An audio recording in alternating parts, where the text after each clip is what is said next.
Айткандай жанагы жерден текшерип, эгерде жакшы түз иштеген сот болсо, ал жанагындай немеден эмне коркпок эле барып, ошол жерден болгон немесин, ишин баары турат. Үйүн көрсүн, машинасын көрсүн. Дагы ошол акцияга төлөгөн налогун көрсүн. Мисал келтирип кетсем да, көрсүн.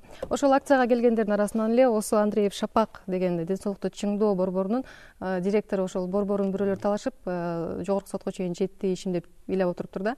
Анан айтат, соттун ортомчулары келип, эгерде 15-25 миң доллар берсең, анда сенин пайдаңа чечип беребиз. Бересиңби деп сурап кетишти дейт. Эми ошол кишилерден биринчи сураш керек. Эмне үчүн силер ошол ортомчуларга макул болуп берип атасыңар деп. Эгерде ошондой бир мына ошол сизге кайрылган кишилердин бирөө айттыбы, мен ушинтип баланча сот менден пара сурап атат деп, мен барып милицияга кайрылдым же прокурорго кайрылдым, ошолорго чара көрбөй койдум.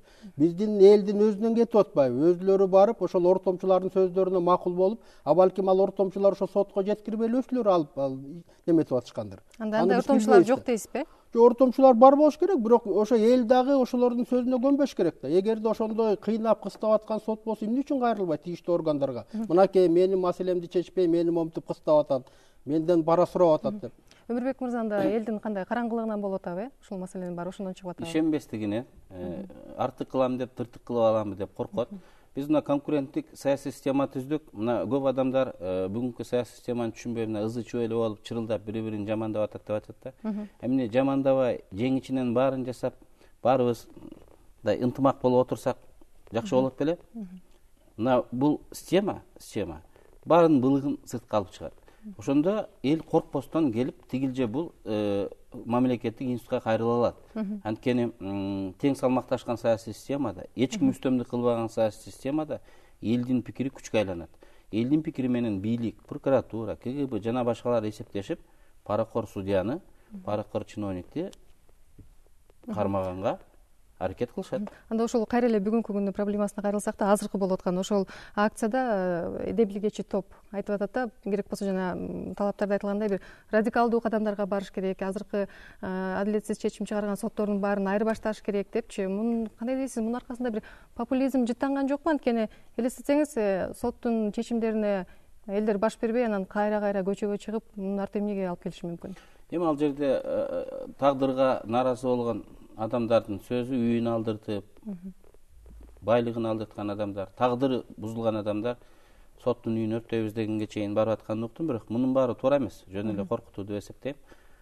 Биз тез аранын ичинде сот системасын алмаштырууну башташыбыз керек. Сентябрь айына чейин жогорку соттун составы алмашылат.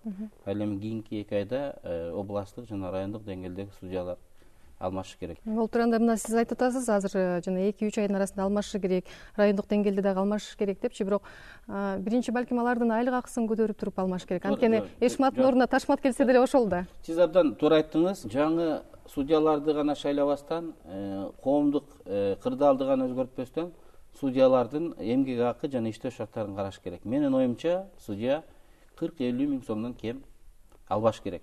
Адамдын тагдырын миллиондогон сом, миллиондогон доллардык талаш маселелерди чечип аткан адамды 7 миң сом менен кармасаң, жана бөрүнү канча байласаң да эки көзү токойдо дегендей, алардын көзүн кызартпагандай шарт туруш керек. Ошончо дагы азыр мына алмаштырыш керек деп жатасыз. Кыргызстан боюнча 436 судья бар экен, жогорку сотто 35 судья бар. Анан алардын баарын алмаштырып, ошондой кара кылды как жарган калыс судьяларды кайдан табасыздар? Эми башка жактан идеалдуу адамдарды таппайбыз. Жогорку соттун судьясы болуп, сот болуп иштеген адамдар гана шайланат. Ошондуктан ушул судьялардын арасынан жогорку сотко тандайбыз. Экинчи инстанция деп областтык, шаардык деңгээлге деле көбү ушул соттук тажрыйбасы бар адамдар келиш керек. Биринчи инстанциядан деле 100% алмаштырат дегендикке жатпайт, анткени сот иштеш керек. Ал жерге үйрөнгөнү келип, үйрөнгөнү жаңы адамдарды алып келген болбойт, адамдын тагдыры менен ойнопчу. Бирок мен ойлойм, судьялардын жарымынан көбү алмашат болуш керек. Далмазбек мырза, мына негизги чечим туура эмес чыгарган, ушундай сиздин бир иш тажрыйбаңызда болду беле? Туура эмес чечим чыгарып коюп, анан бир жазасын алган соттор болобу ошондой? Көп эле болот. Бизде жана туура эмес мыйзамдарды бузуп чыккан чечимдери боюнча жана бизде сот кеңеши бар да. Ошолор соттун жүрүм турумун жана кынтыксыз жүрүм туруму боюнча баа берет да. Ошол мурунку кеңеште эле иштегенде ошол туура эмес чечим чыгарылган сотторду жана мөөнөтүнөн мурда жумушунан бошотуу жөнүндө сунуштар киргизилип, ошол менен тиги президенттин жарлыгы менен бошогондор бар. Ар кандай тиги дисциплинардык жаза алгандар бар. Сиздин эсиңизде калганы кайсы мисал келтирип айтып бере аласызбы? Ошондой жазасын алып, мисалы иштебей калган сот болуп, адилетсиз чечим чыгарып коюп. Анткени бул жерде адамдын тагдыры да, туурабы? Жок, көп эле кишилер эми просто фамилиясынан айтканда бул жерде туура эмес го, бирок баарыңар эле мына газетадан окуп немесеңер керек. Андай болгон эмес деп айта албайм, болгон андайлар бошогон судьялар. Нурбек мырза, сиз кезиктиргенсизби ошондой соттор жумушунан четтеп калган адилетсиз чечим үчүн? Эми өтө чектен чыгып кеткендер, чектенүүчүлөр болгон бир судья соттолгон адам менен ресторанда отурган үчүн кеткен эсимде. Дагы бир судья мас болуп самолетто жаңжал салган үчүн кетирген эсимде. Соттордун эң чоңу Курманбек Осмоновду саясий мотив менен иштен кетирип жиберген дагы эсибизде. Бирок булар соттун ишинин сапатына таасир тийбей турган. Ошол таасир тийбей турган фактылар да. Азыр айрым талдоочулар айтып атышат да, айлык акысын көтөрүп аларга канча шарт түзсө деле айлыгын деле ала берет, парасын деле ала берет. Мыйзамды, анткени мыйзамда ошондой бири-бирине карама-каршы келген беренелер бар депчи. Ал эми туура эмес айтып. Туура эмес. Атайын структура түзүлүп, сот органы бул абдан маанилүү орган. Мыйзамды, мамлекетти, авторитетин көтөрө турган орган. Мамлекеттин атайын структуралары сотторду кадимкидей аңдып, булар пара алганын камаш керек.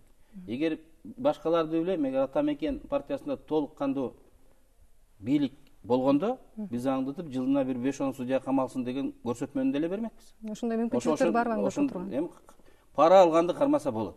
Мага кишилердин ою менен макул болсо анда такыр эле эчтеке өзгөртүү жүргүзбөш керек. Анда парламенттик системага да өтпөш керек. Тиги кишилер айтып атпайбы жанагы эчтеке өзгөрбөйт, баягыдай эле иштей берет деген. Мен дагы айтпадымбы, ошол комплекстте болуш керек. Жанагы сотторду дайындагандан кийин аларга мына Өмүрбек Чиркеш айткандай шарт түзүп беришибиз керек иштегенге. Жана мыйзамдарды иреттешибиз керек. Анан ошого шарт түзгөндөн кийин анан талап да кылыш керек да. Сага шарт түзүлдү. Коррупцияга сот системасында эле эмес, коррупцияга саясатчылардын арасында, милициянын арасында, прокуратуранын арасында бардык жерде коррупцияга каршы күрөшүбүз керек. Бул жерде коррупция гүлдөп олтуруп, бул жер таза болот деген болбойт. Ошол эле учурда дагы эле талдоочулардын айткандарына таянгым келип атат да, соттордун туура эмес чечимдерин тескеп турган бир парламенттин астында орган болуш керек деген да сунуштар бар экен. Сиз кандай карайсыз ушул сунушка?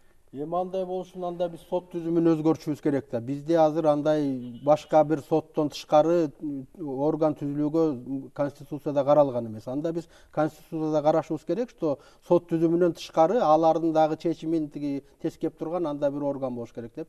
Анда ошондой өзгөртүү киргизишибиз керек. Анан ошондо айтсак болот да. Өмүрбек мырза, кечээ чыккан эл аябай ишенип атат да, баягы туура эмес адилет чечим, мынакей жакында сотторду алмаштырса эле баары жакшы болуп, мыйзамсыз чечимдердин баары каралат деп ишенип атышат. Эртең дагы акцияга чыккан атышат. Аларга эмне деп жооп берет элеңиз? Биринчиден жомоктогудай болуп, бир күндө бардык маселе чечилип, майкөл сүткөл болбойт. Бул күрөштүн башталышы. Эгер кимдин бирөөнүн адилетсиз, мыйзамсыз укугу бузулса, менин оюмча бүгүнкү сот болбосо эртеңки соттор жагдайына жараша, далилине жараша кайра карап көрүшү мүмкүн. Биз эч кимге иштин жөө жайын билбестен туруп эч кимге кепилдик берип убада бере албайбыз. Өмүрбек мырза айтты, сот адилет иштеши үчүн ал 50 миң, 60 миң сом акча керек депчи. Негизи эле сиздин көз карашыңызда пара албай эл үчүн иштеш үчүн канча айлык жетет сиздерге?